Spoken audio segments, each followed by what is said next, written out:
Behavior is everything we do, but behavior is always measurable and always observable.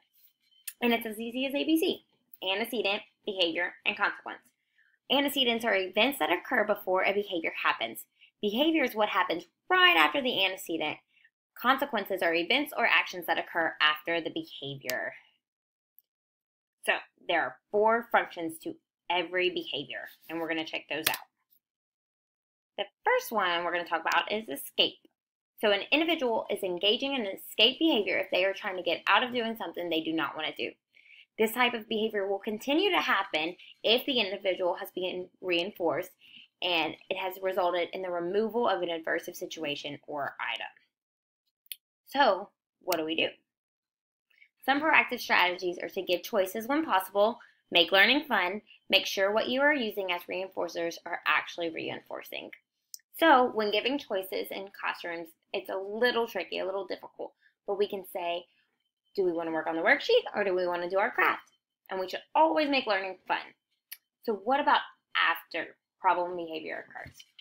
We would use some simple instructions to gain compliance before moving on to the task the behavior started over.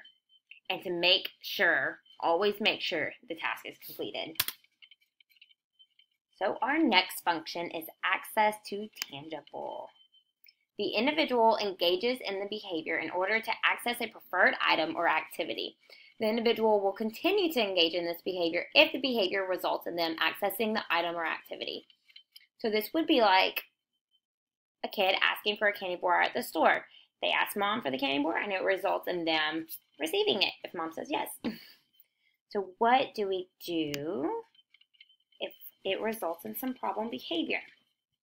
So, some proactive strategies are to teach the individual appropriate ways to request for what they want, warning when a transition is about to occur, and increasing the individual's field of activities or preferred items so there are more things that interest them. And what about after it happens? So, teaching the individual to accept no.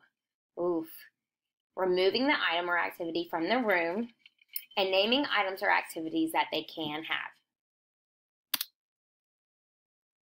And our next function of behavior is attention. The individual engages in the behavior in order to gain attention from people in the environment. These people could be peers, parents, teachers, or other family members. And what do? Some proactive strategies are to teach the individual more appropriate ways to seek attention, to give positive attention frequently throughout the individual's day. And what about after some problem behavior occurs? We would ignore undesired attention-seeking behaviors, and it is hard. So our last function of behavior is automatic. The individual engages in the behavior because it is internally reinforcing. So this one's a little tricky. These behaviors occur without the involvement of another person and across all environments. The individual could engage in this behavior to create an internal state of pleasure or to remove an internal state of displeasure. So I like to think of the example of you get an itch and you scratch it and it removes an internal state of displeasure. So what do? Some proactive strategies are to teach the individual self-management techniques and to reinforce behaviors that are incompatible. And these incompatible behaviors are behaviors that cannot occur at the same time. So what about after it happens? We would redirect the behaviors to something functional and more appropriate. And these are our 4 functions of behavior.